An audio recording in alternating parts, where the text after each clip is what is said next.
Bismillahirrahmanirrahim. Wa ab'adun. Adapun sunnah-sunnah ab'ad dalam salat, wahya tasyahudun awal wa qu'udun lahu wa salatu ala nabi sallallahu alaihi wasallam wa ba'dahu wa ala alihi ba'da tasyahudil akhir.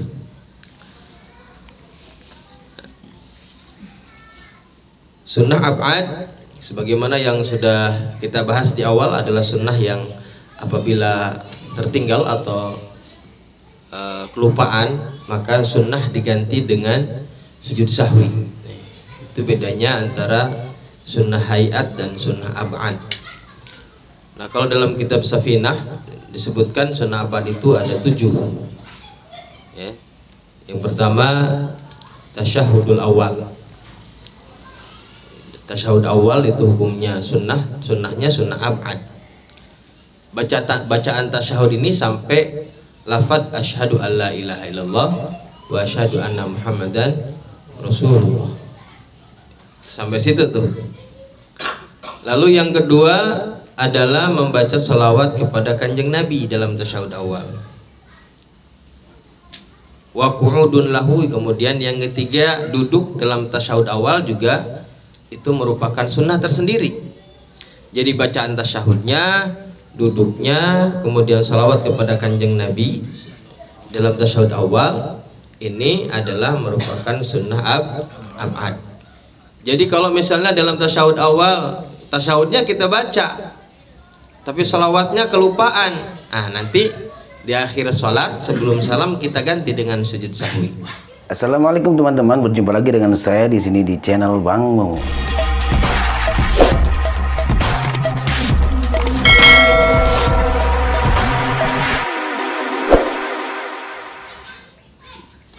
Jadi membaca tasyahud sendiri, membaca salawat sendiri, duduknya itu juga sunnah ab'ad sendiri.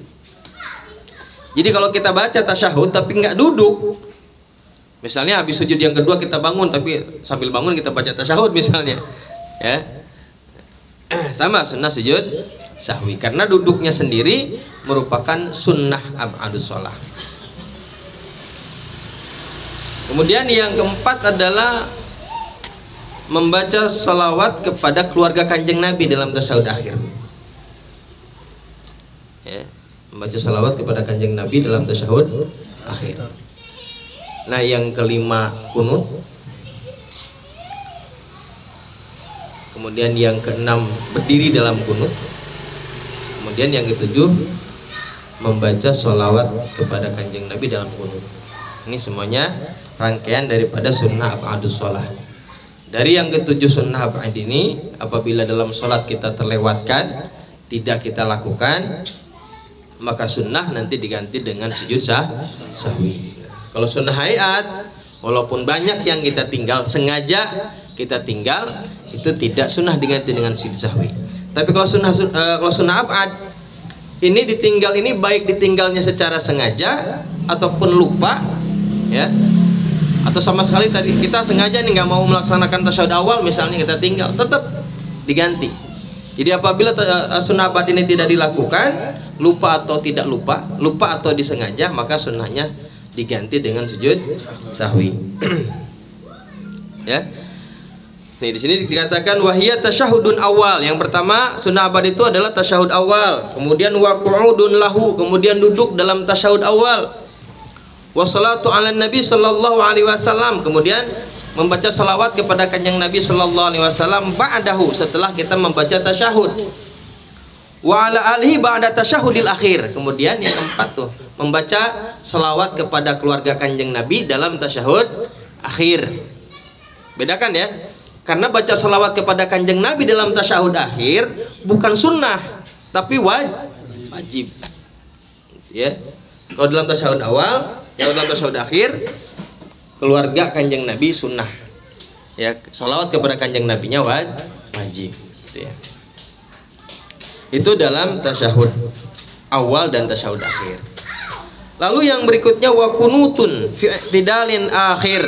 Kemudian yang berikutnya adalah kunut dalam i'tidal rakaat yang terakhir. fi i'tidali akhiri subhin, dalam i'tidal rakaat yang terakhir salat subuh, wa witri nisfi akhirin min Ramadan, dan juga dalam salat witir setengah yang kedua, setengah yang terakhir, berarti tanggal 15 ke atas ya dari bulan Ramadan. Jadi salat witir dalam bulan Ramadan 15 hari terakhir itu sunnah membaca kunut. Nah, sebagaimana kunut yang biasa kita baca di sini ada apa namanya? Ada lafadznya di sini. Allahumma hdini fiman hadait wa afini fiman afait.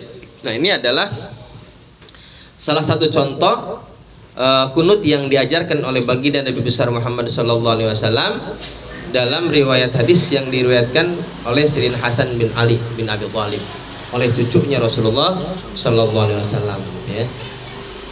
Jadi kata Sayyidina Hasan,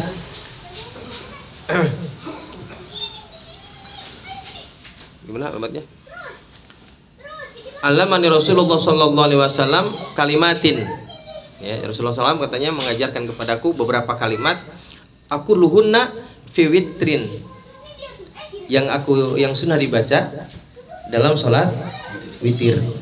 Ya, bacaan Allahumma hdini fiman hadait. Ya, jadi bacaan witir ini sebetulnya ada beberapa riwayat ya. Yang pertama Allahumma hdini fiman hadait, ini riwayat dari Sayyidina Hasan. Ada juga kunut yang diriwayatkan oleh Sayyidina Umar. Kalau nggak salah awalannya itu saya nggak hafal, tapi awalnya itu Allahumma inni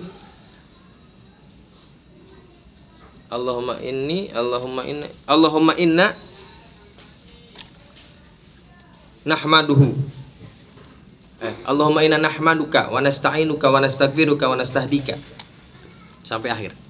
Ada kalimat itu salah satu riwayat kunut yang diajarkan oleh Kanjeng Nabi Muhammad sallallahu alaihi wasallam.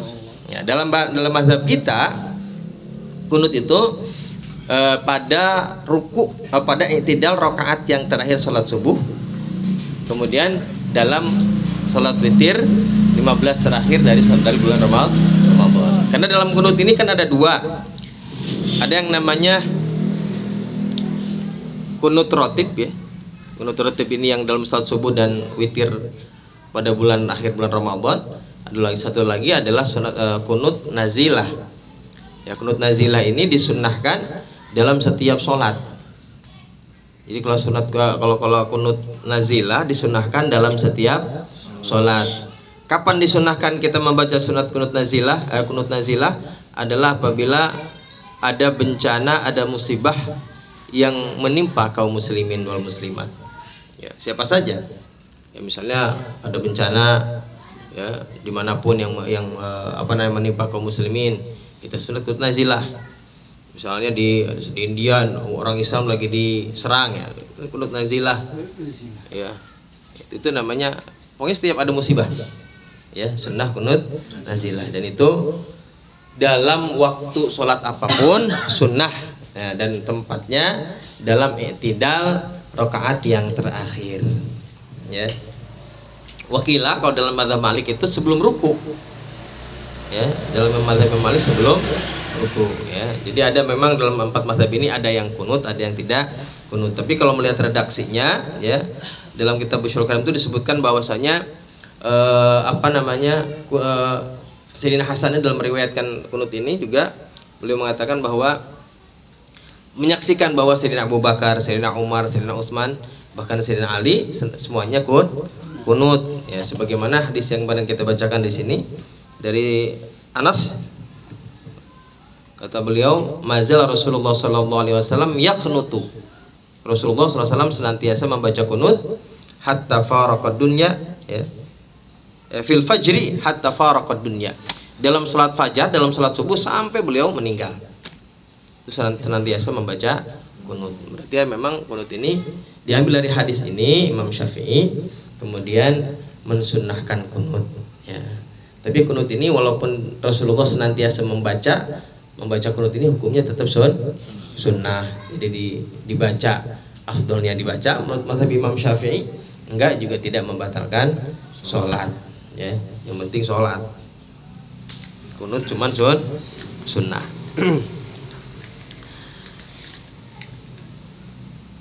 Kalau mahdini fiman hadait ilal akhir. Di sini lafadznya sampai falakal hamdu ala ma qadait astaghfiruka wa atubu ilaik.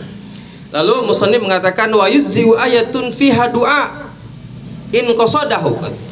Dan cukup membaca satu ayat yang mengandung doa, ya, ayat yang mengandung doa. Ihdinas shiratal mustaqim, doa. Ya. Membaca satu ayat yang mengandung doa, kalau diniatkan untuk kunut maka cukup. Ya. Kalau diniatkan kunut maka cukup. Ya, membaca satu ayat yang penting ada, kemarin kita sudah bahas ya, penting ada yang pertama ada pujian kepada Allah Subhanahu wa taala, doa, kemudian setelah doa ada kita membaca salawat kepada Kanjeng Nabi. Itu yang muatan kunut. Ya.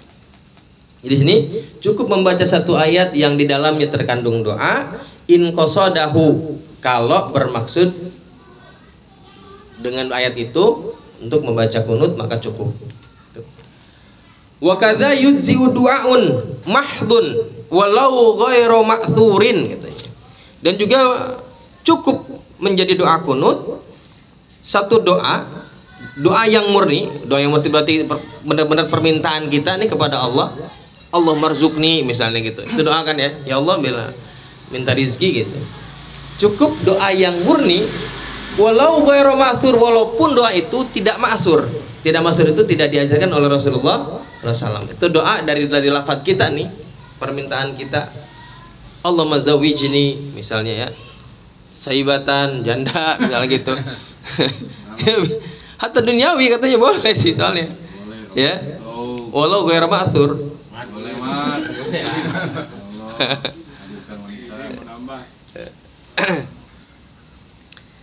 Gitu ya. Jadi boleh membaca doa walaupun tidak ma'thur gitu ya. Jadi kunut itu penting karena muatannya cuma doa. Kunut itu maknanya doa. Jadi memuji kepada Allah, ada doa, kemudian kita membaca salawat, maka cukup sebagai kunut. Wa qiyamun lahu, kemudian berdiri dalam kunut. Nah, ini sunnah tersendiri. Jadi kunutnya, membaca kunutnya sunnah, berdiri dalam kunut juga sunnah. Wassalatu ala Nabi sallallahu alaihi wasallam, yang berikutnya adalah membaca salawat kepada Kanjeng Nabi sallallahu alaihi wasallam wa ala alihi, dan kepada keluarganya, ba'dahu, setelah kunut. Nah, setelah kita membaca doa dalam kunut, kemudian membaca salawat kepada Kanjeng Nabi. Jadi salawat ini ditempatkan di akhir kunut. La qablahu, kalau sebelum kunut maka doa ini dianggap tidak cukup. Ya. Kalau sebelum kunut maka doa dianggap tidak cukup. Artinya tidak memenuhi kriteria sunnah, berarti harus diulang lagi. Ya, memang kan kalau dalam doa misalnya kita sering dengar tuh doa itu afdolnya kalau doa di luar sholat ya kharijah sholat, diawali dengan salawat, diakhiri dengan salawat. Nah, kalau kita membaca salawat di awal kunut, Allahumma sholli ala sayyidina Muhammad, baru doa misalnya. Nah, ini salawat yang kita baca di awal tidak cukup. Karena tempatnya membaca salawat dalam kunut harus di akhir.